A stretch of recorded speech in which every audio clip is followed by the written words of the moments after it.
Good morning. Happy Friday, TGIF. Here we are, finally. Oh my gosh, I'm so happy. Happy first day of September. Happy Spy versus Spy September. Thank you so much for being here. I'm so glad you're here. I sure appreciate you guys. Welcome or welcome back if you are a returner. And if you are watching this at a later time, I'm glad you're watching it then too. I was just listening to the jazz, thinking, wouldn't it be nice to have a little cup of coffee sitting on at that table? That'd be so nice. Good morning, Alicia. Happy September. We're in the Burr months, as you see the memes. I love fall. Good morning, Mary. Happy Friday and the first day of September. Going to be another gorgeous day here. Oh, that is so good. In the mornings. Everybody's having good weather. That's good. Love the graphic. Oh, isn't that neat? I just want to have a cup of coffee there. Let's just go there. Let's just not work. You guys were tired. And Mary, you have a show tomorrow. Oh, or does it start today? But definitely tomorrow. Oh, you're going to do so fantastic. Let me, I have the banner. Let me put a pause on that. Oh, I wanted to show you guys, being, excuse me, the first day of September means the first day of, let's see, let's take a look here. Hi, Jen, it's 56. Yeah, that's what it is here. It is in the upper 50s. We're getting that when you start from hot weather going back down again, the 50s seem too cold because your bones have gotten used to being warm. But we know when you're in the cold states, you're going from 0 up to 50. 50 is balmy, but right now we're in the, it's feels kind of chilly out, but we'll be getting into like almost 90 today. But yeah, we're starting in the 50s. Oh, it's today. Oh, that's right, because you were preparing last night to just get in the car and go. Very good. Good luck. You're going to do so amazing. But I was hopping around last night, being the first day of September, and I've started to read Harlequin books again because of Sarah at the Bookish Knitter. And so there were new October books are available in September. And I have to show you this cover. It is so absolutely gorgeous. Isn't that beautiful? Oh, I don't even read this line of book, but I'm probably going to have to read it because of that cover. And what got me first is, the dress and her leg and everything. But if you look closely, she's wearing glasses. Ah, I'm totally going to, I think I'm going to pick that one up. All right. Let's look at some more spy versus spy options here. Of course, I'm always looking now, and I have come across some new ones. So this one I'm going to show you is more in the romantic line of agents, called Back in Black by Julie Ann Walker. And this came out, I believe it was this week or last week, which is why it caught my attention. Let's see, double check. Yep, August 29th, came out this week. The Black Knights are back and better than ever. FBI agent Grace Beecham is on the run after an operation to bring down a Russian disinformation campaign goes sideways and ends in her partner's death. The Kremlin has sent its most notorious assassin to kill her. Not knowing who to trust inside the bureau, Grace is forced to call on the one man who might be able to save her, the one man she hasn't been able to forget. BKI operative Hunter Jackson, he was destined to be a secret agent, walked away from Grace Beecham 3 years ago, and he hasn't looked back. But when his cell phone suddenly jangles to life with Grace on the other end begging for his help, he doesn't hesitate to ride to her rescue. Grace is no stranger to men like Hunter, men who are devastatingly attractive and in love with their perilous professions and no strings attached lifestyles. As the two of them go off-grid to uncover the truth behind what happened on her last assignment, she fears her life might not be the only thing on the line. With Hunter, her heart could be in danger too. So if you're looking more for a romance angle, this one, what is next couple I'm gonna be showing you are more in the middle grade range. I know we've got in the killer cozies those who prefer like Storm in the middle grade. This is in the Alex Rider series. There's 12 in this series. It's by Anthony Horowitz, who does also write a mystery series or two. This is called Stormbreaker, the first book, and it's now they've made it into a series. Meet the orphan turned super spy who's saving the world one mission at a time. They said his uncle Ian died in a car accident, but Alex Rider knows that's a lie and the bullet holes in the windshield prove it. Yet he never suspected the truth. His uncle was really a spy for Britain's top secret intelligence agency, and now Alex has been recruited to find his uncle's killers. Very cool. And it is a good size, 234 pages. So that sounds like a fun series. And I've got a lot of tabs up, so I'm just going to be closing as I go. This one is also in the younger audience type of from 9 to 11. It's a series, also 10 in it. This one has 10 in it. It's about Alpha Force, and the first book is called Survival. This is by Chris Ryan. Um, and the author himself is an ex-SAS officer. 5 kids, Alex, Lee, Paolo, Hex, and Amber, are marooned on a desert island where they must face the ultimate test, survival. Killer Komodo dragons, sharks, and modern-day pirates are amongst the dangers they face. But can they bond as a team and stay alive? And more of an origin story, like in for the first one, but the others in the series are more in the line of, I'd say, like Mission Impossible line of secret agenting. Um, Readers might be familiar with this. You could count this as a spy versus spy, even if you're retired.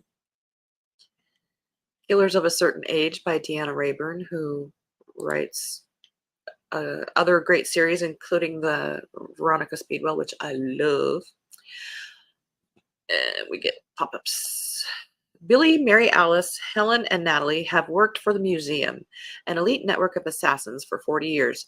Now their talents are considered old school, and no one appreciates what they have to offer in an age that relies more on technology than people skills.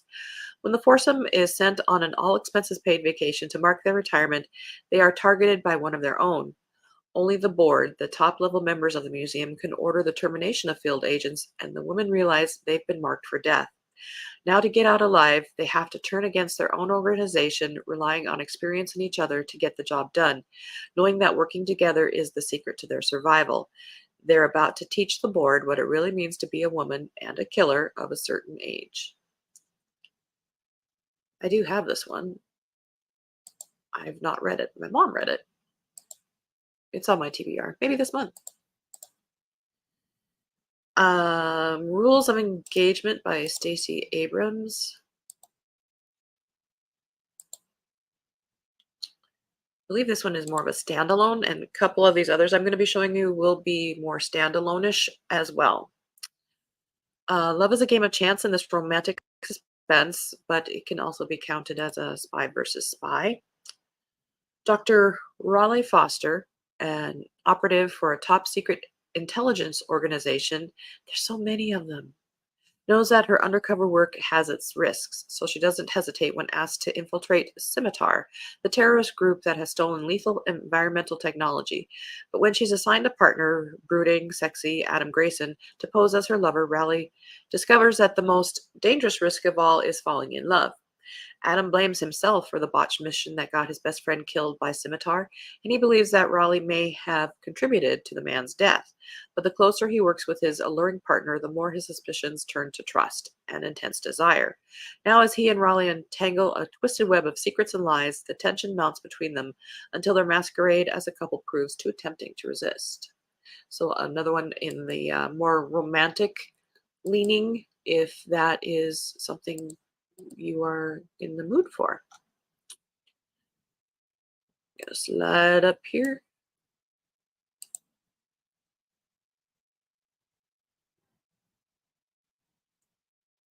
Oh, gotta get caught up. Sorry about that.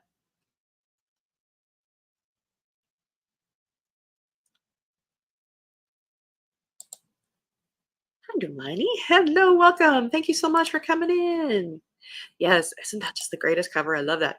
Hi, Regina. Good morning. Happy first day of September. Reading The Vanishing Type by Ellery Adams. Oh, excellent. Alicia watched the Alex Rider series. Oh, good. Good morning, Storm. Hi, just woke, so laying in bed watching. Oh, I wish I could. Oh, just notice you're up to 125. Yes, thank you so much. You guys are just being so awesome. I so appreciate that. Tell everybody. Just tell everybody. Um, time always goes by so fast. We might come back and pick up some, but I wanted to get a little bit more um, different flavored ones today. This is Liar's Candle by August Thomas. I believe this is also a standalone, or it could be more, but it is a debut. Penny Kessler, an intern at the U.S. Embassy in Ankara, Turkey, wakes up in a hospital on the morning of July 5th to find herself at the center of an international crisis. The day before, the embassy was the target of a devastating terrorist attack that killed hundreds of Penny's friends and colleagues. Not only has a photograph of Penny as she emerged from the rubble become the event's defining image, but for reasons she can't understand, her bosses believe she's a crucial witness. Suddenly, everyone is intensely interested in what Penny knows. But what does she know? And whom can she trust? As she struggles to piece together her memories, she discovers that Zach Robson, the young diplomat she'd been falling for all summer, went missing during the attack. And one of the CIA's most powerful officials, Christina Ekdahl, wants people to believe Zach was a traitor. But what actually happened? Penny barely has time to ask before she discovers that her own government wants her dead. Soon, with only a single ally, a rookie intelligence officer fresh out of the Navy, she is running a perilous gauntlet, ruthlessly pursued by Turkey's most powerful forces and by the CIA. To survive, Penny must furiously improvise. Tradecraft takes a lifetime to master. She has less than 36 hours, and she's only 21 years old. This is her first real test, and she can't fail. I'm going to read this. This is very much like Alias Emma, which I'm highly recommending for people if they want to jump in. If I remember that, this one is this one a newish one? Nope, 2018. I'm going to read it. I need to close that tab because I got a lot of them open.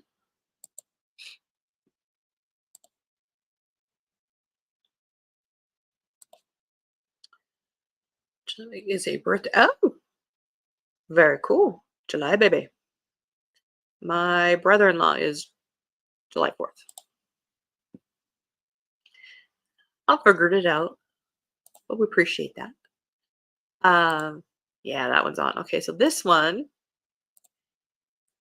and you can also kind of tell the newer ones because the covers are kind of fancy. But I believe this one is a new one as well. This is The New Neighbor by Karen Cleveland. Came out. Oh, and there's an excerpt. No, last year. My goodness. Sorry about that, but you got dizzy. The New Neighbor. Um, and this one, I think I chose it because it's kind of maybe a smush of the spy thriller and a domestic thriller, which are very popular. Idyllic neighborhood, perfect family, meaningful career. CIA analyst Beth Bradford has it all until she doesn't. Now facing an empty nest and a broken marriage, Beth is moving from the cul-de-sac she long called home, and the CIA is removing her from the case that's long been hers, tracking an elusive Iranian intelligence agent known as the Neighbor. Madeline Sterling moves into Beth's old house. She has what Beth once had: an adoring husband, three beautiful young children, and the close knit group of neighbors on the block. Now she has it all. And Beth, who can't stop watching the woman stepping into her old life, thinks the new neighbor has something else too: ties to Iranian intelligence. Is Beth just jealous, paranoid, or is something more at play? After all, most of the families on the cul-de-sac have some ties to the CIA. They're all keeping secrets, and they all know more about their neighbors than they should. It would be the perfect place to insert a spy, unless one was there all along. Oh, doesn't that sound good? I mean, there's just so many goods. I love it.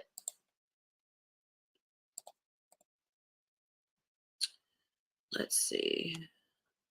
What else was I going to hit? This one I this one was a historical, but caught my attention because of they had made it into a series, a movie, and has Haley Atwell on the cover. Love her. It is Paris, 1939. 28-year-old Eva Delektorskaya is at the funeral of her beloved younger brother. Standing among her family and friends, she notices a stranger. Lucas Romer is a patrician looking Englishman with a secretive air and a persuasive manner. He also has a mysterious connection to Kolya, Eva's murdered brother. Romer recruits Eva, and soon she is traveling to Scotland to be trained as a spy and work for his underground network. After a successful covert operation in Belgium, she is sent to New York City, where she is involved in manipulating the press in order to shift American public sentiment towards getting involved in World War II. 3 decades on, and Eva has buried her dangerous history. She is now Sally Gilmartin, a respectable English widow living in a picturesque Cotswold village. No one, not even her daughter Ruth, knows her real identity. But once a spy, always a spy. Sally has far too many secrets, and she has no one to trust. Before it's too late, she must confront the demons of her past. This time, though, she can't do it alone. She needs Ruth's help. That also sounded really, really good.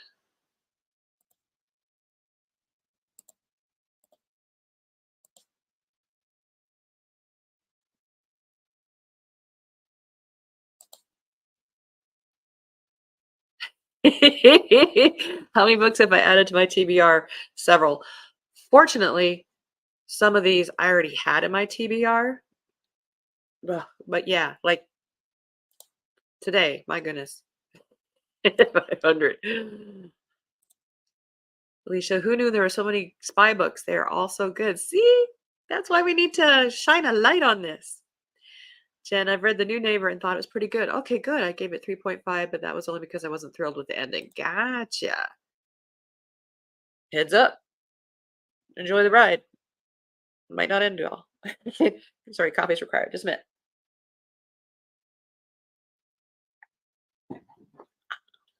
All right, we got a few more minutes. This one is on my TBR, and it's a standalone. Charles Cumming since 2019. Charles Cumming is an author who has several books in the spy genre, and he is a good one to check out. But this one is a standalone, and this is probably on my TBR if I can get to it this month. The Moroccan Girl by Charles Cumming. In this gripping contemporary thriller reminiscent of the classic Casablanca, see, they got me right there, a successful spy novelist is drawn into a real life espionage plot when he's ordered to find a mysterious fugitive on the alluring but deadly streets of Morocco. Renowned author Kit Carradine is approached by an MI6 officer with a seemingly straightforward assignment to track down a mysterious woman hiding somewhere in the exotic, perilous city of Marrakesh. But when Carradine learns the woman is a dangerous fugitive with ties to international terrorism, the glamour of being a spy is soon tainted by fear and betrayal. Lara Bartok is a leading figure in Resurrection, a violent revolutionary movement whose brutal attacks on prominent right wing public figures have spread hatred and violence across the world. Her disappearance ignites a race between warring intelligence services, desperate to find her at any cost. But as Carradine edges closer to the truth, he finds himself drawn to this brilliant, beautiful, and profoundly complex woman. Caught between increasingly dangerous forces who want Bartok dead, Carradine soon faces an awful choice: to abandon Lara to her fate or to risk everything trying to save her. Woo! Yep, that one's on my TBR.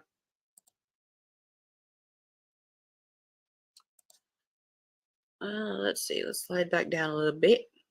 Yeah, I have Charles coming on here for another one. I read Red Station. I read Intelligence. Hunt for Red October. Can't go wrong.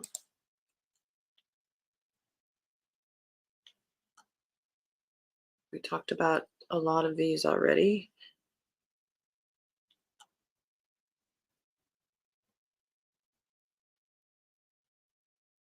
This one has also been made into a very popular series called Killing Eve, but originally it was a book called Codename Villanelle by Luke Jennings. There's three in this, but you will recognize the cover there.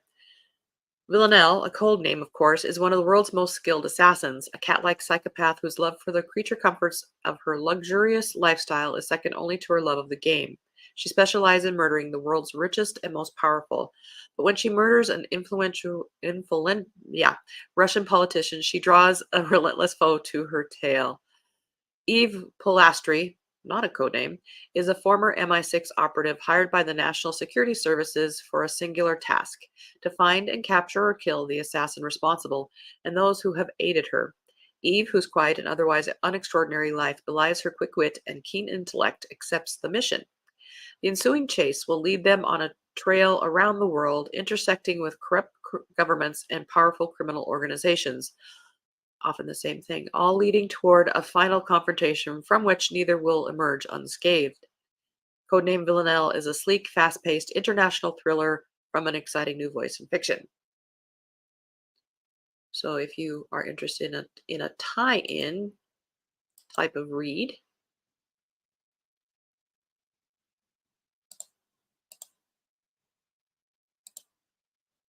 who says you have to read? We are readers, but you can also watch things. If you do want to watch things, I highly recommend Little Drummer Girl from AMC. And I'm currently reading Secret Service. Looked at that one. We looked at that one. That's what I'm going to be reading. There was something down here.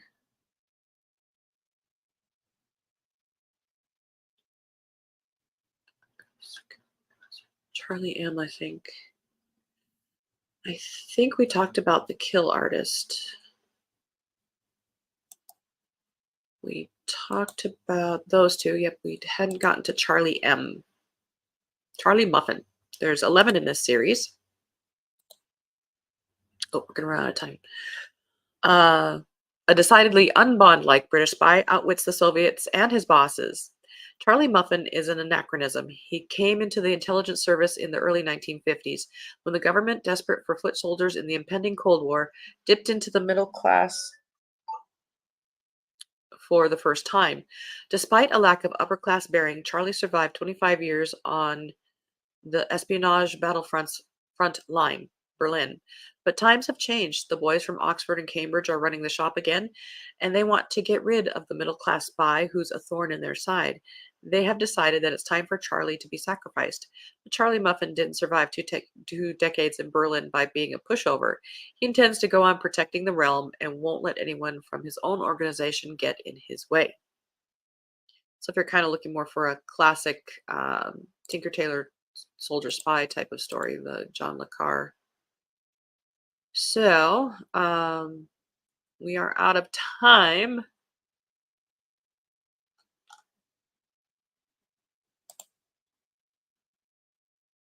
Yipes. Let's get back to, we'll share this one. Here we go.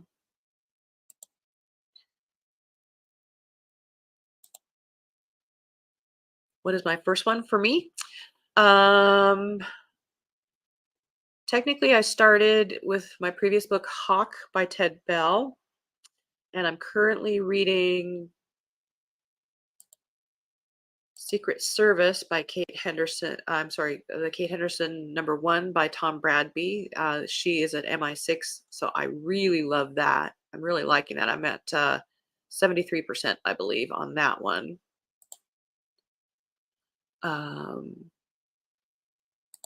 But after that, what I'm thinking, I still haven't decided. Alicia's codename. Yes, good stuff. What I'm thinking, so this is the last morning show for this week. Tomorrow we're going to be doing sprints at 1 p.m. my time, 3 p.m. Eastern, and we'll go for 3 or more hours, just kind of depending. Monday is a holiday, and I haven't decided, though I'm mostly leaning towards doing a morning show, but it might be a couple hours later. It might be 8 o'clock my time, 10 o'clock Eastern.